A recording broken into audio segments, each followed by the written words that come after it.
Are they? The truth, the whole truth, and nothing but the truth, so help me God. This is what in Hinduism is called satya. And satya is not just a thing that you do, it is a quality of the righteous universe. And it is living in truth. That's the important thing. And the opposite is asatya, which is untruth. And when you live in untruth, the consequence is no one believes anything you say in the end. And you can't, and of course it's, the boy who cried wolf, asatya results in terrible consequences, as the story goes. And certainly, when you look at it politically, if people think that the governments of the world don't tell you the truth about anything, and in fact nobody tells you the truth about anything on the internet or anywhere else, you can literally only believe your own five senses and your own experience, and provided you're not high or drunk, then that's all you can believe in. And given that, you can't really, you can't believe anything anyone tells you. Which, if they tell you something about happening outside your five senses, outside the range of your five senses, you can't believe anything anyone says. And of course, some hermeticists actually argue this is the truth. And what you basically have to do is extend the range of your senses, and extend the range of your five senses, number one, and create a new sense and extend that as far as you possibly can, because that in the end is all that you can actually trust, is this sixth sense that you have, which is yours and yours alone to believe in, all other things being equal. Whether all other things can be equal, whether there is any truth to be discovered, is another video. Be that as it may, when we look at consequentialism, moral consequentialism, we find the situation in the realms of the demiurge, the worlds of the demiurge, we find dualism. And what this means in practical terms is that, you look at the consequence of truth and untruth, and it can be good or bad for either. So, you could tell an untruth and that could have a good consequence, or you could tell the truth and it could have a bad consequence. So I could tell the truth about God, and I could say that this is the truth about God and it has a bad consequence. Or I could tell an untruth about God and that could have a good consequence. And this is how life is. This is how the demiurge has created all things to behave like this, and our situations that we find ourselves in conform to this dualistic pattern, if you like, of truth, untruth, good or bad.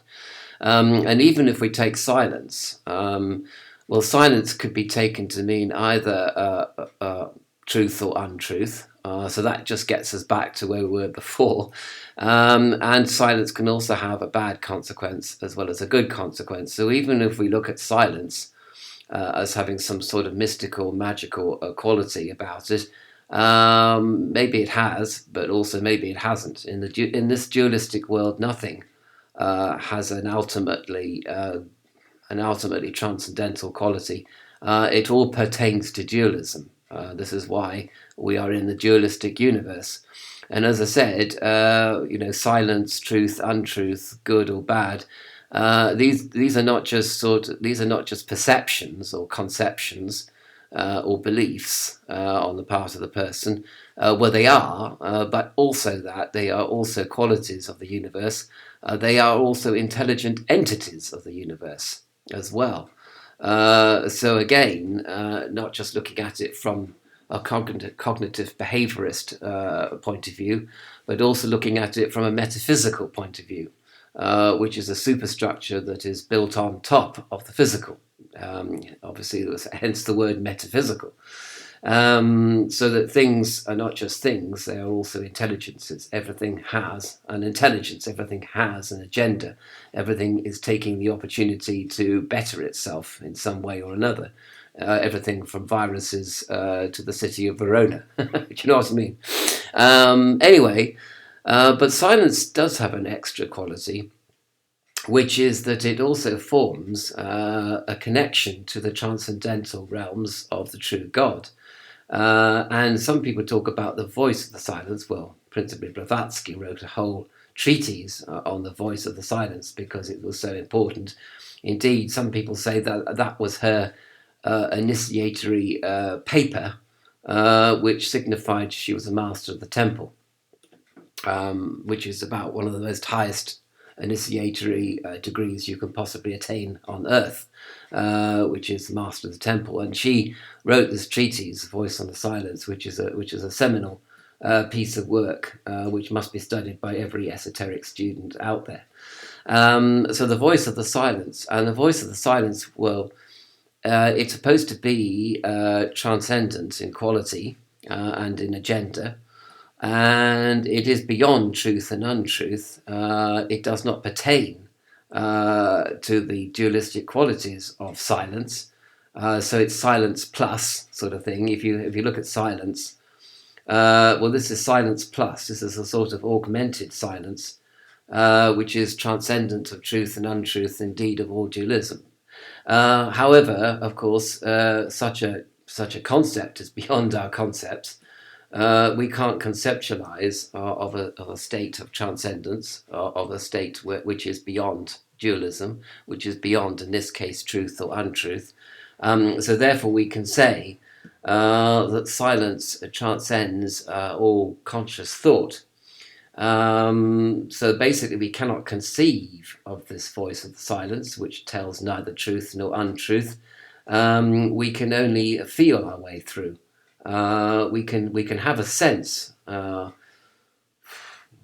We can have a sense of what this is, or what this means, or how we should respond to this voice of the silence. But we certainly can't get any conscious thought going about it, because our thought is rooted in dualism, and our branches are, well, our branches are trying to reach up to the heavens. But I did hear an interesting concept recently by Stefan Heuler, who reminded me of the Hindu tree of life, which actually has its roots in heaven, and its branches on earth. This is an interesting thing, interesting symbol, as far as I'm concerned, which requires deep contemplation to understand. Because the other thing to say is that is to forget about transcendence or to get transcendental implications, and just say everything is as it is. So the idea basically is that there is no truth or untruth. If we look at a table is neither true nor untrue. It simply is as it is. If we look at Donald Trump, he is as he is. He is neither true or untrue. If we look at Breitbart, it is neither true or untrue as a website. It simply is as it is. And we could go through everything in the universe, and we're just looking at it as it is. And this is called phenomenology, where you just look at everything as a phenomenon. You look at it in context and out of context, but it simply just has this quality of isness about it. So that everything in this dualistic world can be seen either as dualistic or simply is as it is. But the only problem with is as it is in this dualistic world is that you can't go beyond that, really. You sort of can't work with it. As soon as you start moving about, or as soon as you start any action, it becomes dualistic. So, you can look at your table and it is as it is, but then when you start using your table for X, Y, and Z, then you start to pertain of the dualistic world of the demiurge, you see.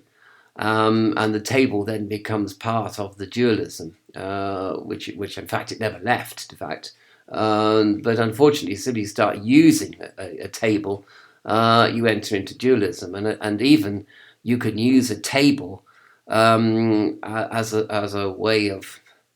I mean, if you set up a fancy table in a room, you could say this is the table of truth, or this is the table of untruth. And then you'd be back to the dualism again, because your truthful table would either lead to a good or bad consequence, and your untruthful table would lead to a good and bad consequence. And silence about your table would also lead to truth or untruth. And it also would lead to the very dualism that you're trying to transcend. So is as it is can only get us so far in the dualistic world. It gets us completely where we want to be in the transcendental world, of course, because everything there is as it is, including the voice of the silence is as it is. So basically, if you do experience the voice of the silence, which is, as I say, beyond conception, beyond belief, beyond perception, but it is also not beyond detection. So somehow, in some way, you can detect this voice of the silence, even though it is beyond dualistic perception, dualistic conception, and dualistic belief. It's not a belief, it is a reality in actual fact. It actually is a voice, and it is from the silence, and it is part of the reality of the transcendental God. And so therefore, you can certainly put your love and trust in that voice, for definite, for sure. And as well as that, it is as it is as well. So you can go as far as infinity with the voice of the silence, which is being as it is, as well as in fact it is neither truth nor untruth, and it doesn't have any bad or good consequences. And all this entire video, of course, is talking sort of gibberish, really, because I'm trying to analyze a quality or a situation or a truth or a reality which is itself beyond what this video can possibly achieve, without sounding like gibberish, really. And in the end, you just say the monkey is climbing up the pole, because because you don't actually. It's not actually possible to talk about the voice of the silence without going into truth or untruth, without becoming a good silence or a bad silence. So I have to talk about it, because if I don't talk about it, that's a bad silence. But if I do talk about it, I enter into truth or untruth, good or bad consequence. Or basically, I suppose you could say that this video is as it is. Same as Donald Trump, the same as the table, the same as an angel, the same as Breitbart website, the same as anything, the same as Young Turks. It is as it is. It's neither truth nor untruth until we start sort of doing something with it. And that's when sort of material consequences can arise, when we do material things with truth or untruth. So indeed, Lao Tzu was correct, or the Tao Te, when it says don't do anything, refrain from action, because there's no doubt about it that action leads us away from isness, as it were, and into duality very, very quickly. In fact, almost instantaneously, actually. So I would still recommend that you listen to the voice of the silence. You go into silence. You look at silence. It is as it is, and you detect something which could be called the voice of the silence, which emerges, and that is as it is, and that may connect you, however briefly, however instantaneously, however temporarily, to a transcendent realm which is beyond duality. And that's the most which I can actually say, without sounding like a retard, which I probably have already I've already descended into sounding like a retard as it is, actually. Or it could be that just that you human beings are terribly clever at making an argument, And basically, we still haven't got anywhere as to why you should listen, in quotation marks, to the voice of the silence. So all I can really say is keep on with your spiritual exercises, keep on with your daily introspection and going into the silence that is within you. Keep on being prepared to detect on something which is called the voice of the silence, just because simply we can't call it anything else. Don't know what to call it really. It's something positive, I think, that comes out of the silence, if indeed positive can be used as a word, because that would then mean silence was a negative, and that's not possible to use either.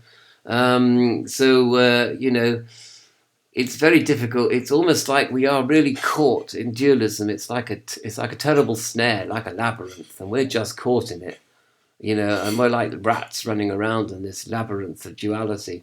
And our words fail us, and our concepts fail us, and our beliefs fail us, and everything fails us in the end. And we're just sort of, where are we, basically?